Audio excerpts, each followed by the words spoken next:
la moto s'enterrait dans le sol. La vie de tous les gens qui sont là. Perdu des chevaux, c'est plus une vraie sportive. Ouais, mais perdu des chevaux, c'est plus une vraie sportive. Je vous présente officiellement la moto de toutes les Discord. Alors, c'est peut-être un peu exagéré de dire ça, mais ce qui est sûr et certain, c'est que la Panigale V2 2025 n'aura laissé absolument personne indifférent. Bonjour tout le monde, j'espère que vous allez bien. On se retrouve pour un nouvel essai d'une moto extrêmement attendue et à la fois extrêmement controversée parce que cette machine, elle a véritablement créé des remous. On a aujourd'hui la nouvelle Ducati Panigale V2 2025, une brelle qui a énormément de choses ultra intéressantes à voir et quelque part pour moi cette moto c'est une révolution, un renouveau chez Ducati, quelque chose qui va véritablement marquer une nouvelle ère pour le constructeur italien. Donc bien évidemment on remercie Espace Murit qui nous ont prêté la machine, nos partenaires de toujours, KTM, Yamaha, Kawasaki et Ducati bien évidemment. Ils sont à Châtillon, n'hésitez pas à aller les voir. On est en pleine période de moto promo, donc il y a tout un mois pendant lequel toutes les marques ont des promotions ultra intéressantes.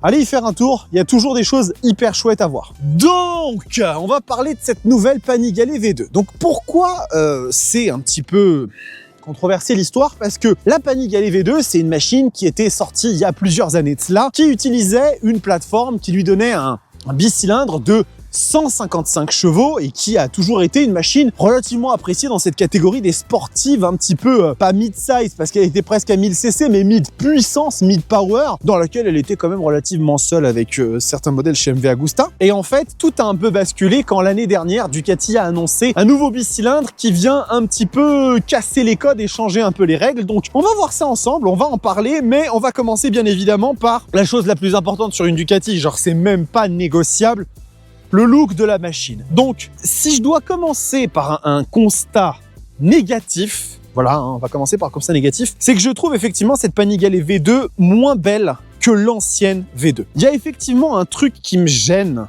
au niveau de la façon comme le carénage est taillé ici. On dirait qu'il manque un morceau, c'est pas tout à fait de façon hyper fluide. Il y a un truc qui est gênant à ce niveau-là. Le monobras a été abandonné, les amis. C'est une chose à laquelle il va falloir qu'on se fasse. Voilà, il n'y a plus de monobras maintenant sur les machines sportives Ducati. En dehors de ça, allez me trouver un défaut esthétique à cette moto. Non mais, franchement, ça reste une Panigale pur jus. On a vraiment la gueule ultra énervée. On a les lignes qui sont sveltes, qui sont sculptées, taillées dans la vitesse et l'aérodynamique. On a les échappements sous la selle qui sont magnifiques. Moi, je trouve vraiment que ça, c'est super chouette. L'idée est très bien trouvée, j'aime beaucoup. Alors, c'est pas ce qu'il y a de mieux pour le centrage des masses, etc., mais pour le style, vous devez avouer que ça fonctionne super bien. On a toujours la petite poupe comme ça qui est super réussie. C'est toujours qualitatif sur les matériaux, sur les vernis, les peintures. Tout est extrêmement cool. Bon, voilà, il y a cette partie avant, je suis pas forcément le plus fan. Dites-moi dans les commentaires, vous, un petit peu ce que vous en pensez de cette machine, comment vous la trouvez, est-ce qu'elle est à votre goût, est-ce que vous préfériez l'ancienne? En dehors de ça, voilà, moi je trouve quand même que ça reste une machine extrêmement attirante à l'œil et pour avoir roulé un petit peu avec depuis que Murit me l'a prêté, ça fait tourner quand même la tête de beaucoup de gens. Clairement, vous n'allez pas passer inaperçu avec ça. Si c'est pas votre objectif, bon là pour le coup je suis désolé. On va parler aspect pratique, mais il faut que je me remette un petit peu en tête les choses parce que il y a 2-3 trucs assez intéressants quand même à dire. Donc, on va commencer par la position de conduite. Donc, position de conduite, on est à 837 mm de selle, ce qui n'est pas si haut que ça, je trouve, sur une Ducati. J'ai quand même les pieds bien au sol. Moi je fais 1m89 pour rappel, pour que vous ayez l'info bien en tête. Et niveau position, on est sur de la sportividad, c'est-à-dire que vraiment, la machine, elle a des demi-guidons qui sont légèrement au-dessus du thé de fourche, mais c'est léger, c'est vraiment super légera. On reste quand même sur une position qui est, à mon sens, fondamentalement sportive. Techniquement parlant, je devrais normalement dire d'une machine qui a les demi-guidons au-dessus du thé de fourche que c'est une Sportivo GT, mais je suis quand même bien en appui. Je dirais qu'il faudrait aller chercher quand même un level minimum RS 660 ou Ducati Super Sport pour être vraiment dans la catégorie des sports GT. Et puis après, on a les genoux qui sont bien remontés. Sans exagération, je me sens quand même bien installé. Je fais 1m89, je suis pas quand même le plus petit des gars. Et ça se passe quand même assez bien. Et puis, du coup, appui relativement prononcé sur les poignets, un petit peu le dos en flexion. Je dirais que globalement, par rapport à la Panigale V2 et même à d'autres machines dans la catégorie type R6, ZX6R et compagnie, ça se fait quand même bien mieux. Et après, il y a quand même 2-3 trucs à mentionner sur cette moto. Déjà, la chauffe moteur. La chauffe moteur sur cette machine, sur le standard Ducati, elle est inexistante. Mais quand je vous dis inexistante, c'est inexistante. Oui, elle chauffera toujours plus qu'une japonaise contemporaine, etc. Mais pour une machine du constructeur transalpin, la chauffe de la Ducati Panigale V2, elle est non avenue. Elle est non avenue. C'est ultra agréable. Vous savez à quel point je déteste la chaleur sur les motos. Et là, vraiment, cette Panigale V2, je l'ai conduite en ville, j'ai fait des trajets à droite à gauche, à moindre vitesse, à plus haute vitesse. Quand on ralentit, quand on arrive au stop, on commence à sentir un petit peu de chaleur qui se dégage. Dès qu'on repart 20, 30, 40 km/h, la chaleur disparaît et la machine est ultra agréable à utiliser, chose qui n'était pas du tout le cas de la Panigale V2 ancienne génération. Donc ça, pour le coup, chapeau bas Ducati, vraiment un énorme merci d'avoir travaillé sur ce point-là. En termes de confort aussi global, on a la selle qui est pas bonne. Vraiment, hein, on va le dire, c'est quand même assez fin, c'est une machine sportive, mais ça reste dans les standards plutôt bons, je trouve, dans les sportifs. Je trouve que c'est pas non plus exagérément dégueulasse. Je me remets sur l'infomode Road pour vous donner une information qui est ultra pertinente et que tout le monde a besoin de savoir. C'est la conso de cette moto qui est annoncée à 5,3 litres par Ducati et dont j'ai un 5,6 litres. Avec une machine qui a que 200 km. Je sais pas comment ils ont fait, vraiment. Alors c'est peut-être parce que le moteur étant moins puissant et peut-être qu'il force un peu moins, j'en sais rien. Je suis à 5,6 litres. Normalement, une moto, quand elle est en train d'être rodée, elle consomme un peu plus, hein, vous le savez. Là, Canada. Le réservoir est de 15 litres, ce qui avec une autonomie de 5,6 litres vous donne pas loin de 260 km d'autonomie. Sur une sportive comme celle-là, je trouve que c'est extrêmement bien. Petit aspect dont je ne parle pas souvent, mais là j'ai décidé de le faire et j'y ai pensé. Entretien tous les 15 000 km, pour ceux et celles d'entre vous qui ne savent pas, et jeu aux soupapes aux 30 000. Donc la grosse révision, c'est à 30 000 bandes. De ce que j'en ai compris, c'est pas forcément une machine si chère que ça à entretenir, toute proportion gardée par le fait que ce soit une sportive, donc les consommables sont forcément toujours un peu plus onéreux. Et surtout, c'est une moto compatible à deux. Et oui, si vous êtes jeune permis, fortuné et que vous avez envie de vous faire kiffer, vous pouvez avoir une Panigale V2 en première machine, puisque oui, cette moto, on peut l'homologuer en machine à deux. Et en soi, vu qu'on part d'un moteur qui est plus puissant, 120 chevaux, mais ça reste gérable, qu'on a beaucoup de cylindrée et du couple, oui, si vous avez les moyens et que vous faites un peu attention, vous pouvez vous payer une Panigale V2 en première bécane. Je trouve ça quand même assez exceptionnel. Technologie, parce que là, il y a aussi beaucoup de choses à en dire. Ah non, attendez, il faut que je finisse sur un truc sur les aspects pratiques, parce que ça, c'est hyper important. Cette moto a jauge à essence, warning, poignée chauffante et régulateur de vitesse. Bon, en option, mais franchement, grazie Ducati, merci, enfin. J'ai l'impression que Ducati rentre dans le nouveau millénaire et qu'ils ont enfin compris que moto sportive n'égale pas nécessairement moto horrible à utiliser au quotidien. La machine chauffe moins, elle n'est pas si désagréable en termes de position, elle a des warnings, de la jauge à essence et même un régulateur et des poignées chauffantes. Franchement, ça me fait mal à le dire quand même, parce que vous savez que les sportives Ducati et moi, c'est toujours un peu compliqué. Elle marque beaucoup de points. Beaucoup de points. Donc, comme je disais, technologie, nouvel écran TFT hein, qui est du coup décliné sur la Multistrada V2 et la Street Fighter V2. Écran TFT 5 pouces, très joli, avec plusieurs modes d'affichage, hein, info mode sport, track, etc. Ça marche très bien. Niveau de la techno des assistances électroniques, elle est super bien dotée. On a 4 modes de conduite. Ouais, on a 4 modes, donc on a un wet, on a un road, on a un sport et on a un race, sachant que le race doit avoir un affichage un peu spécifique. On a des réglages de partout au niveau de l'arrivée de la puissance, contrôle de traction, anti-wheeling, quick shifter up and down, contrôle du frein moteur, pit lane limiter ainsi qu'un régulateur de vitesse, comme j'en avais parlé. Elle est ultra bien dotée. Là, à ce niveau-là, elle vient se faire la bagarre avec les concurrentes dont on parlera tout à l'heure. Je vais vous la démarrer, juste que vous voyez, elle est un peu chaude, donc forcément, elle n'aura pas le même bruit que sur un démarrage à froid. Toujours un petit peu compliqué de démarrer une machine chez Ducati, mais c'est la tradition.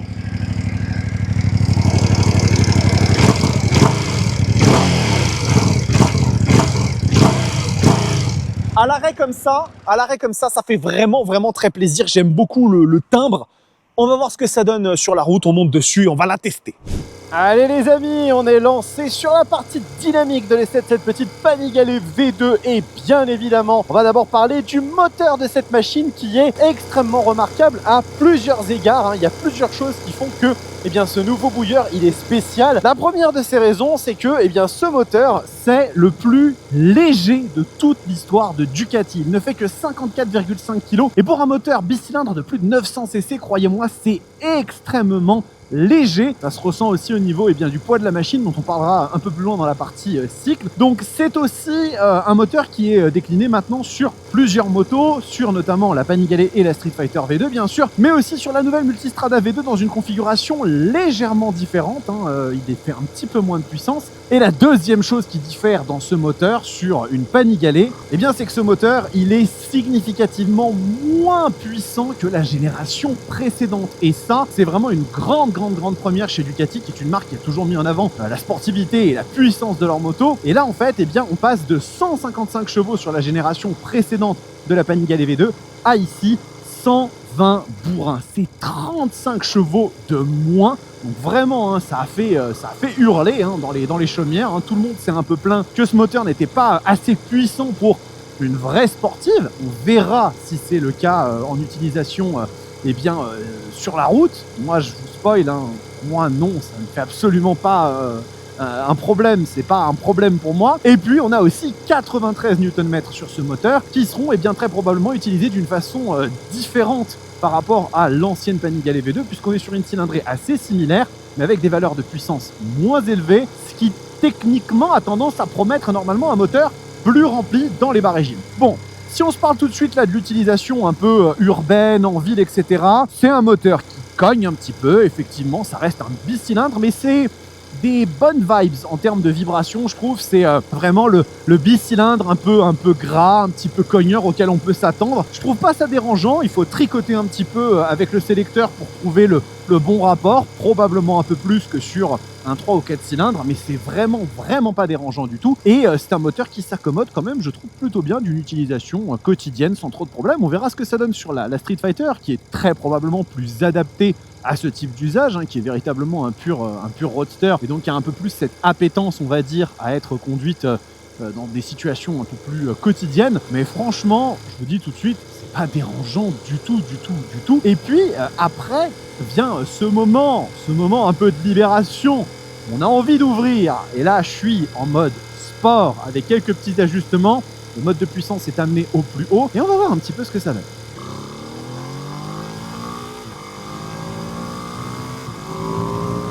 Oh là là là là là là!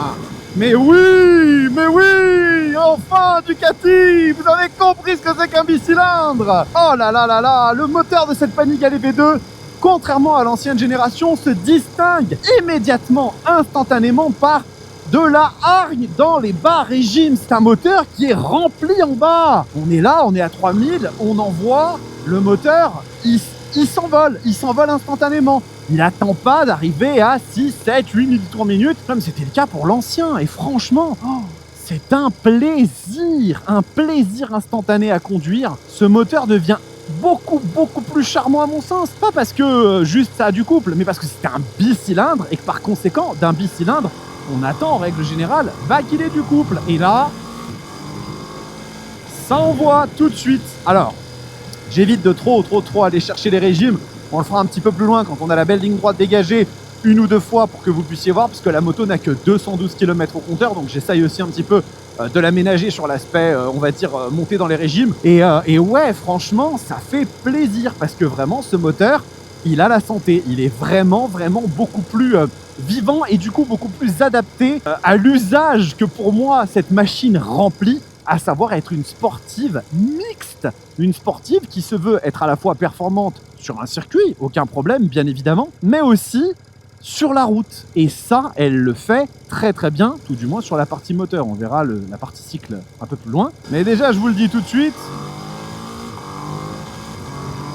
j'adore la façon comme ça réagit instantanément et comme c'est très vivant, instantanément très plaisant. Il n'y a pas besoin d'aller chercher à tutoyer les régimes intersidéraux. Ça se fait avec le naturel qu'on attendrait vraiment d'un bicylindre. Donc ça, pour le coup, Très bien joué à Ducati. Donc si on veut papoter un petit peu allonge sur ce moteur, il continue à délivrer vraiment avec la même intensité tout du long. Hein. Il perd pas de vie, de vigueur. Il monte jusqu'à ses 9000, 10 000 sans problème aucun. Et franchement, je trouve ce moteur tellement plus équilibré pour un usage mixte, comme je vous disais, sur une moto comme celle-ci qui se veut être une sportive de toutes les situations, de tous les usages, comme vont l'être, je vous le dis clairement, la Yamaha R9 et la 990 RCR chez KTM, et c'est la raison pour laquelle ils ont fait le choix de garnir ces motos avec ce qu'il faut en termes de couple et de ne pas surabonder en termes de puissance, parce que aujourd'hui, qu'est-ce que vous voulez foutre de 150 chevaux sur la route? Attention, hein, je suis pas en train de dire que ça fait pas plaisir d'avoir des chevaux. Hein. Vous savez que si j'achète une Hayabusa ou une Super Duke 1390, c'est aussi parce que c'est des motos qui font 190 bourrins. Ça alimente un fantasme et un plaisir. Mais on le sait, ça n'a pas véritablement d'utilité et c'est beaucoup plus intelligent et intéressant à mon sens d'alimenter ces machines avec justement des valeurs de puissance et de couple qui soient équilibrées et qui permettent vraiment d'en profiter. Là, tout de suite, j'ai de la ressource, immédiatement ça donne tout de suite du plaisir de conduite et j'ai pas l'obligation d'aller chercher des régimes insensés pour profiter du moteur. Je me cale et j'y vais. Ah ouais, vraiment c'est super plaisant. C'est vraiment super plaisant. Et ce moteur me redonne vraiment la banane sur des machines Ducati sportives. Hein. Bien évidemment, Ducati a des motos que j'adore. Mais cette partie que j'attendais vraiment et que j'avais pas eu sur la Panigale V2, j'avais plus testé la Street Fighter V2 et j'avais trouvé vraiment que la machine était très creuse et elle faisait pas honneur à la façon d'être d'un bicylindre. Là vraiment on y est et ça c'est super cool. Et je vous le redis, hein, j'en reparlerai dans la partie concurrence, mais pour moi, des motos comme la ZX6R ou la CBR 600 RR sont des motos qui ont du mal à se mettre en concurrence face à justement ces machines-là, parce que, on est sur des motos qui sont beaucoup plus pointues et sans doute peut-être même pourvoyeuses de plus de sensations sur un circuit, puisqu'elles vont pouvoir aller allonger leur plage de régime et vraiment se faire plaisir. Mais la ZX6R, c'est 124 chevaux sur 600 cc.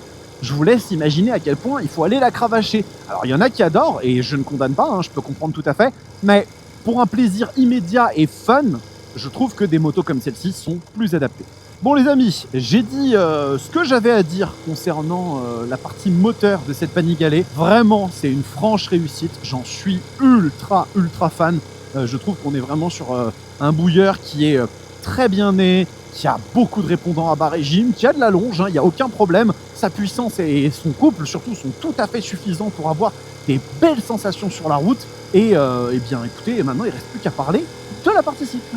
Allez, on est de retour pour maintenant discuter un petit peu suspension, châssis, tout ça.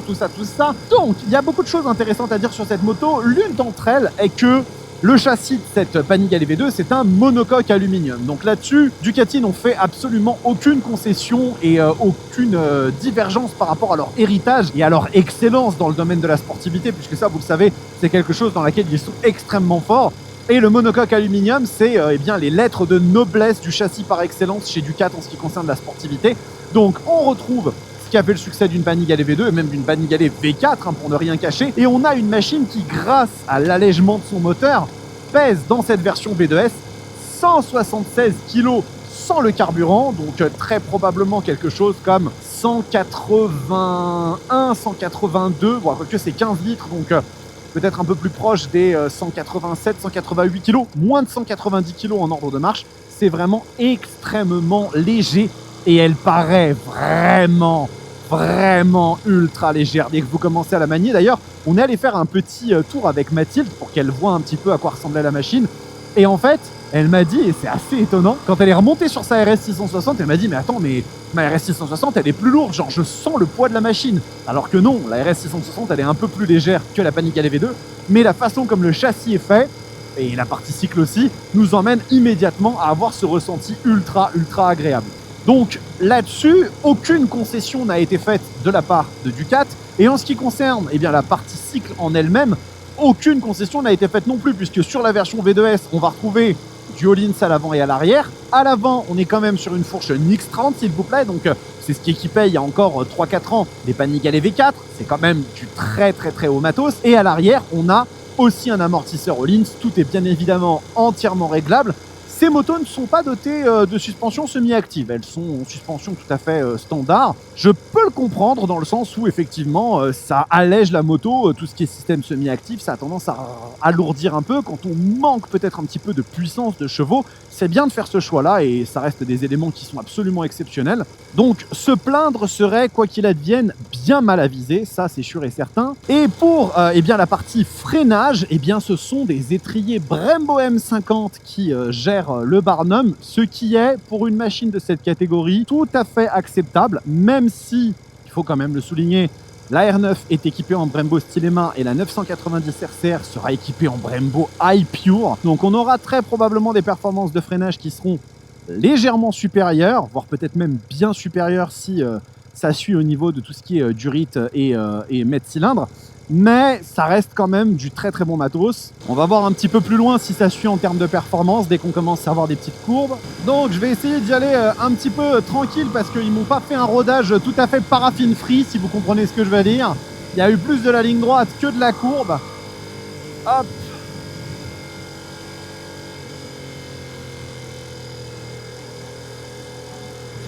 Franchement, sans essayer d'aller chercher des angles trop extrêmes, je sens que la machine, elle se place déjà avec une facilité qui est assez déconcertante. Hein. Et en plus de ça, elle suit précisément la trajectoire qu'on veut. Elle est ni en écartement, ni en sur ou en sous-virage, on va dire. C'est pas vraiment le terme, mais elle n'écarte pas de la trajectoire. Elle s'emmène ultra facilement. Elle met en sécurité. On sent tout de suite que c'est du châssis et de la pièce de très haute volée.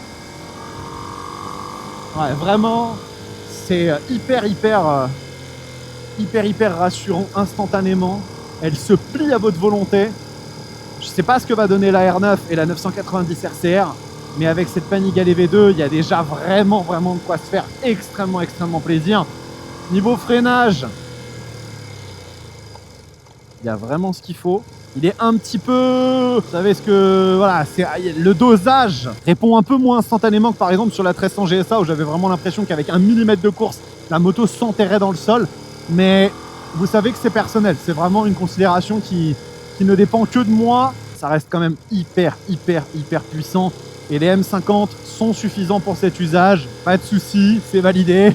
Il n'y a aucun problème. Donc jusque-là, ce que je peux vous dire, c'est que c'est quand même plutôt du caviar. C'est plutôt du caviar. Et franchement, quand on me dit c'est pas une vraie sportive, j'avoue avoir du mal à comprendre où est-ce que c'est pas une vraie sportive. Simplement parce qu'elle manque de chevaux, parce qu'elle fait que 120 bourrins. Il faut vraiment avoir un bagage technique exceptionnel et ne pas être sur la route pour pouvoir exploiter ces plus de 120 chevaux.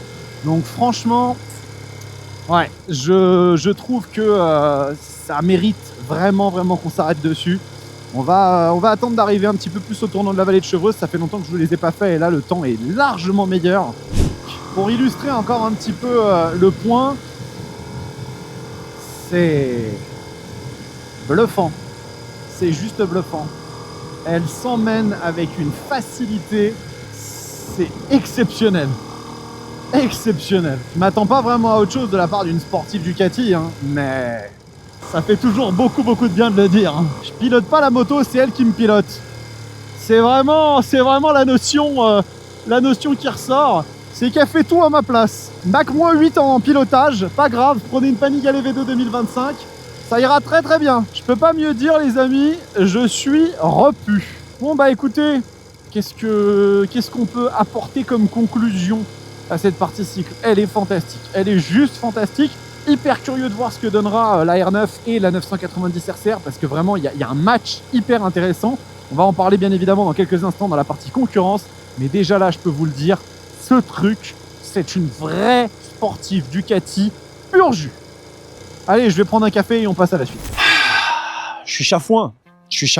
Est-ce que va se terminer une longue relation de haine avec les sportifs Ducati? Avec cette Panigale V2, bah, j'ai l'impression qu'on s'y dirige quand même un petit peu. Parce que cette moto, elle a énormément de qualités. Énormément de qualités qui me font vraiment la kiffer hein, et qui vont à l'encontre de la vie de tous les gens qui sont là. Perdu des chevaux, c'est plus une vraie sportive. Ouais, mais c'est peut-être une moto plus chouette. Hein. C'est peut-être moins bonne sportive, mais une moto globalement plus chouette. Combien ça coûte l'histoire? Parce que c'est pas le tout, mais voilà. Donc, on est à 16 490 € sur la version V2 et sur ce modèle V2S, on est à 18 990 €. Donc, qu'est-ce qu'on a de différent par rapport à la V2 standard? Fourche Öhlins, amortisseur arrière Öhlins, vous savez comment ça fonctionne. Il y a des concurrentes, oui bien évidemment, parce qu'en fait, il s'avère que le monde de la sportive mid-size, enfin mid-size de puissance, hein, pas mid-size de cylindrée, parce que c'est quasiment un 1000 cc, n'a cessé, lui aussi, de se développer ces dernières années. Et donc, on va commencer avec la première, celle que beaucoup attendent, et moi aussi forcément, la nouvelle Yamaha R9. La R9, vraiment pour le coup, c'est peut-être la moto la plus attendue de 10-15 dernières années, j'en ai parlé en long, en large et en travers. Machine extraordinaire qui reprend le CP3 de la MT-09, 119 chevaux, 93 Nm de couple, c'est exactement la même machine que celle-là là-dessus, sauf que là on est sur un 3 cylindres en ligne, donc qui va délivrer un comportement peut-être un petit peu plus rond et un petit peu plus allongé comme ça, comme le café, que la Panigale V2, avec des équipements qui sont fantastiques, nouveau cadre Delta Box réalisé spécifiquement pour cette moto, donc les personnes qui me sortent que c'est juste une MT-09 avec du carénage n'ont rien compris à l'histoire. On est sur une moto avec aussi une partie cycle extrêmement intéressante, notamment des étriers Brembo Stylema, donc c'est quand même pas rien, c'est quand même une machine qui pèse dans le game, électronique folle, vraiment au niveau de l'électronique elle a l'air très bien dotée, donc au global, je dirais que la R9 ça se fait très bien, d'autant qu'en termes de prix, on est quand même en dessous. On n'a pas l'esthétique comme ça, chamarré, magnifique, hein, ça c'est voilà. On n'a pas le côté exotique, le bicylindre qui cogne comme il faut, mais on a quand même des arguments qui sont pas ridicules. On verra bien lorsque les essais presse tomberont, hein, je vous en parlerai, puisque moi j'ai pas été invité, mais il y a plein de gens qui n'ont pas été invités, je suis pas en train de me plaindre, loin de là. Donc on en reparlera et on verra ce que ça donne. Définitivement, c'est l'une des rivales directes de la Panigale V2. La deuxième, qui est elle aussi la rivale, c'est le triumvirat, hein, c'est vraiment ces trois-là et pas d'autres, c'est la KTM 990 RCR de chez Katoche, hein, bien sûr. Donc ça, c'est une moto qu'on ne verra très probablement pas avant 2026. Hein, vous savez, avec la crise financière que KTM a traversée, etc., je pense que les lignes de production ne reprendront pas avant un moment et donc la machine va être retardée. C'est aussi peut-être une des motos les plus attendues chez KTM de ces dernières années parce qu'on reprend finalement la base de la 990 Duke avec un moteur qui, selon toute vraisemblance, devrait sortir 130 bourrins, donc un petit peu plus que la Ducat et que la Yamaha. Le châssis a l'air d'être ultra affûté. On est sur des équipements extrêmement haut de gamme parce que là, c'est même pas du Brembo Stylema qu'on a sur la machine, c'est du Brembo High Pure. Les mecs, ils ont pété un câble, ils ont décidé de mettre le must du must. C'est des équipements qui se retrouvent sur la RS V4 et sur la Panigale V4. On n'est pas sur la même catégorie.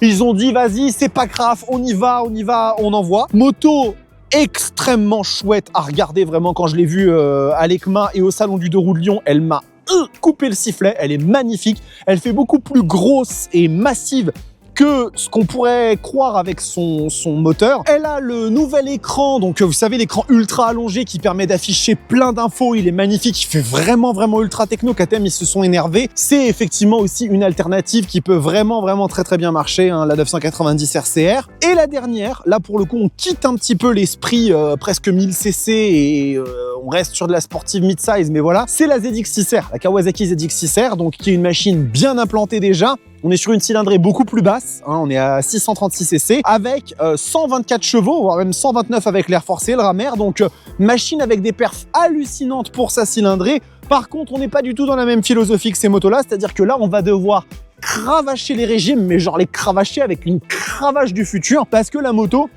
elle est creuse. Elle est creuse comme, vous savez, quand vous mangez du pain et que vous enlevez la mie et que vous gardez que la croûte, là, l'exemple est éclaté au sol, mais voilà, c'est une moto qui s'exprime bien qu'à partir de 8-9 000 tours minute. Donc, l'avantage, c'est que quand vous êtes en seconde à ces régimes-là, sur cette machine, vous n'êtes pas encore hors la loi, donc ça permet de prendre un peu de kiff pour les gens qui aiment les 4 cylindres en ligne qui hurlent. Pour les autres qui aiment avoir une moto qui vit un peu en bas, c'est une catastrophe. Par contre, c'est une arme pour la piste qui est exceptionnelle. Donc, n'hésitez pas si vous voulez quelque chose qui soit un peu plus track-oriented. La Kawasaki ZX6R, ça peut être un très bon choix. Ducati m'a réconcilié avec les sportifs. J'ai pas d'autres termes. Cette Panigale V2 concentre absolument tout ce que j'aime dans une moto, dans un châssis sportif, avec des éléments pratiques qui n'enlèvent rien à sa sportivité, hein, mais rien à sa sportivité. Hein. Ça reste une machine ultra agile, incisive, précise. Le moteur marche hyper bien. Faut arrêter. Ce bicylindre, il est cool, il est cool. Il a du régime en bas, il a du régime en haut, il a du Weight Watcher sur toute la ligne. La seule chose, c'est qu'il est vraiment agréable à utiliser au quotidien. On peut s'en servir sans se dire, bah voilà, il faut que j'emmène ma moto sur piste pour kiffer. Elle est belle, oui, effectivement, peut-être un peu moins jolie que l'ancienne. Elle est ultra bien équipée. Elle coûte son prix comme toute machine Ducati, mais franchement, je trouve que ça en vaut la peine. J'ai qu'une chose à dire. Merci Ducati, vous m'avez fait un grand service. La vidéo est terminée les amis, j'espère qu'elle vous a plu. J'ai hâte d'essayer aussi la Street Fighter V2 qui devrait bientôt arriver chez Muri. Dès que je l'ai, je vous en ferai également l'essai. N'oubliez pas de vous abonner à la chaîne, c'est hyper important. Ça soutient mon petit cœur et ça m'aide beaucoup. Et en attendant, prenez soin de vous, kiffez vos bécanes. Ciao!